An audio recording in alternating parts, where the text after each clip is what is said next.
So you say your elbow hurts. Let's take a look at it. You pitched 2 innings in that JV game. Did you hurt it sometime during that? Wait, you pitched this weekend as well? How many pitches did you throw? You don't even know? How many games did you play?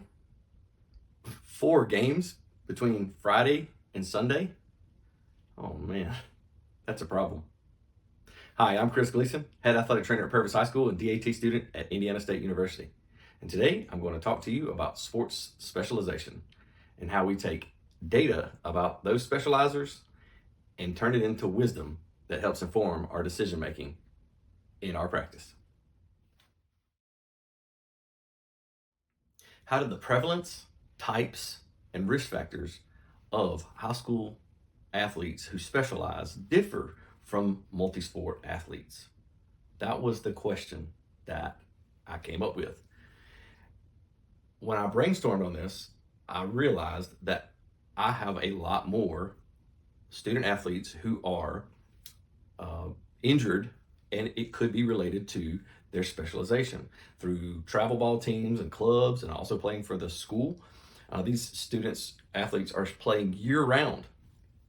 And so we go to the literature. In the literature, there's a larger growing body of evidence that says specialization is on the rise, and so is injuries and their types of injuries.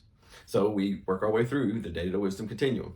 The data, looking at retrospective cohort studies and injury surveillance softwares, practice-based networks, we can see that there's information on demographics, their sex, their age, their sport that they play, and things of that nature.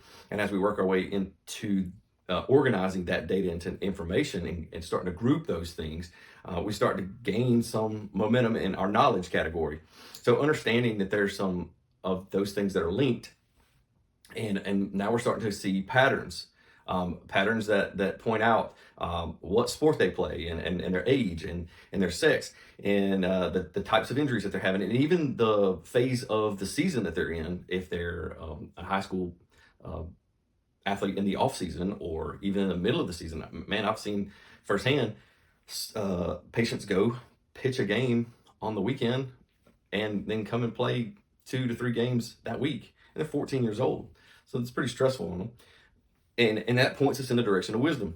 Taking these organized data sets and building knowledge out of them in these patterns, practice patterns, and being able to provide information to coaches, to parents, and to the athlete themselves, and maybe even design some preventative programs that are going to get out in front of this, or maybe take the workload off and decrease that load a little bit. And I do understand that money is involved in this because financially they pay a lot of money to be involved in this club, and man, maybe they're doing some recruiting for them or something like that. So there are financial burdens or connections with all this. So all of this tied together in this wisdom continuum to help us make better decisions and to be able to educate those who are involved and maybe even empower the patient.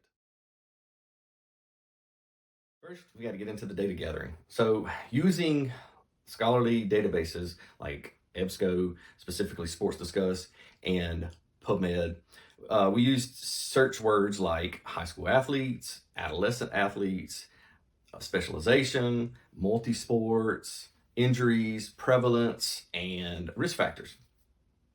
The inclusion criteria, once we did the data search, we included articles that were published within the past 10 years. We wanted some current information, which there was overwhelming amount of information in the past, we'll say 5 years.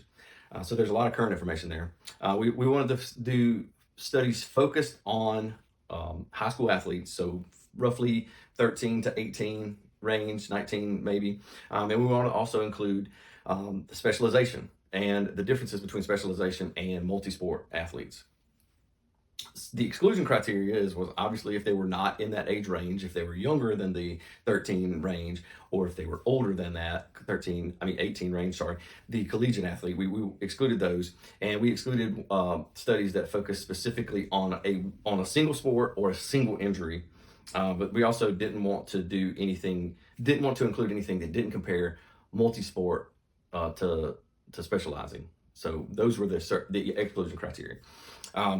Uh, Through this project, I'm going to admit my data collection in my clinical data is weak. And I don't think that's a surprise to a lot of people in athletic training, because that tends to be a weakness in our practice documentation and data collection. And that's not an excuse, but what that it is and that's a check on my part right here. um, what I do have is a Google form that I use to track injuries and to enter injury data, and it has a simple demographic information section. I think it just says sex, sport, the name of the athlete, maybe their age. But and I think I stole that from somebody else, another athletic trainer. I just copied it. But that information can be exported to a Google Sheet. However, there's nothing in there about sport specialization in my data collection. It's simply an afterthought. And I'll be honest with you, it's one of those things where if I ask you questions and it leads me down a road where we're talking about some sort of chronic condition, an overuse injury, I'm going to ask you the question: are you playing for another club outside of school? And it seemed like I didn't do that early in my practice, but now I'm a lot more frequently doing that. Do you do anything outside of school related to sport? And sometimes I do ask if they work or have a job or something like that, so the environmental factors. But actually asking that question directly: do you play this sport outside of the school? I need to do a better job at that, and that would help with my clinical data gathering. As we took this data and information and organized it and started creating some patterns and building some knowledge on what is happening, let's look at what the literature said. There are differences in types of injuries and prevalence of injuries in athletes who specialize versus multi-sport athletes. First, the multi-sport athlete. There was studies that showed that multi-sport athletes had a more wider spread, diverse injury. So from upper extremity to lower extremity, there was no one particular. Ankle seems to be a common one in the literature. But as far as their injuries were more widespread.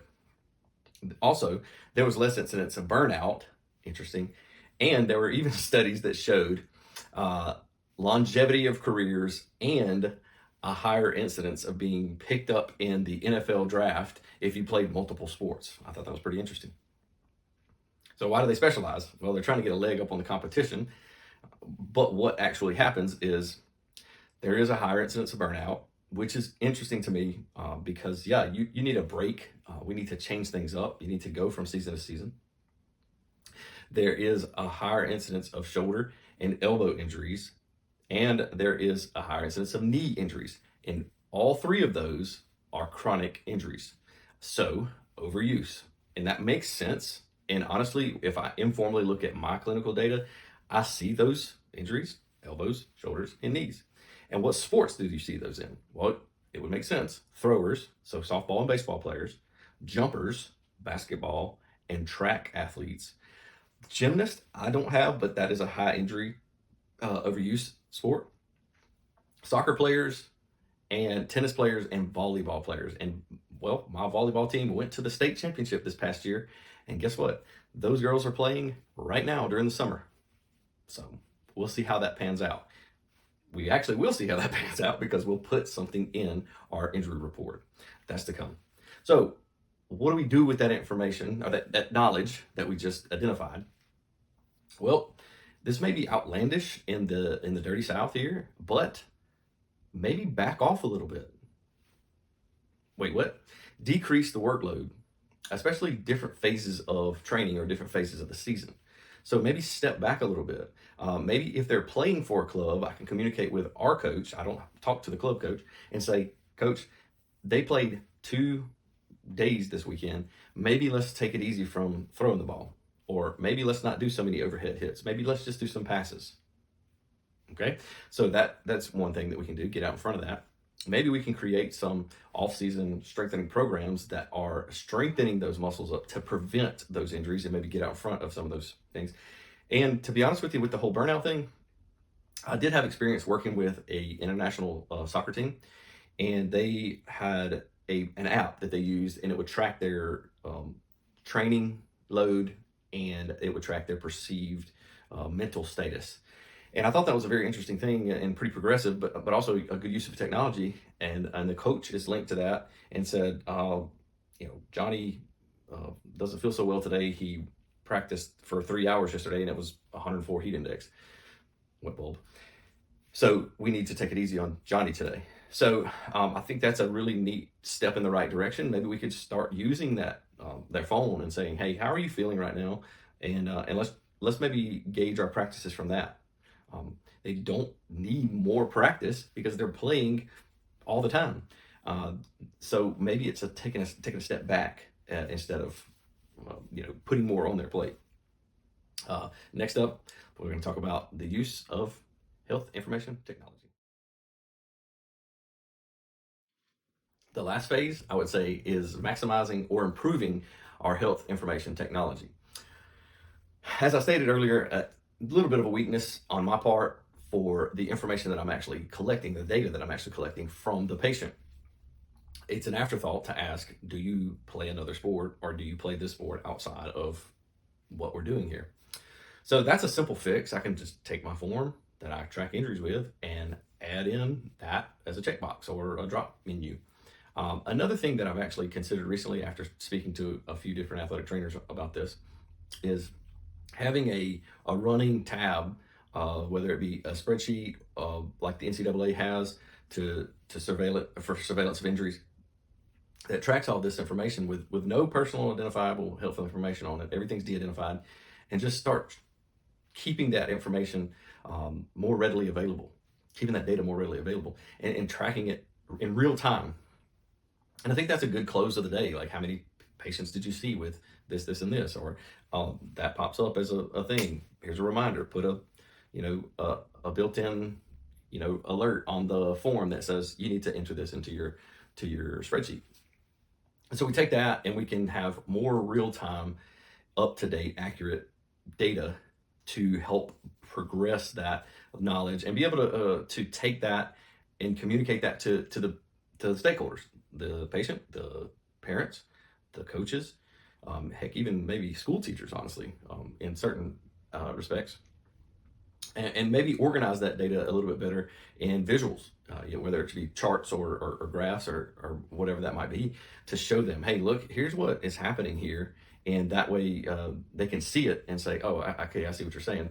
And instead of, you're just giving me a bunch of numbers. So that would be involving me creating more reports.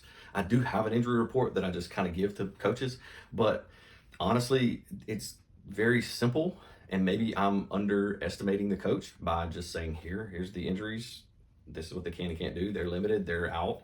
And maybe I need to include that in there. Like, oh, this person is playing this as well as this. And that kind of like red flag and brings their more attention to them. The other thing is, as I mentioned earlier, possibly built in our apps. I have a software that we use for eligibility, and we are already all use it, from parents to coaches to me and administrators. We could add that in as a form, like, do you play another sport? If so, what are those time periods? Maybe give me a schedule, and I can better see those things and kind of help make better decisions from that information as well.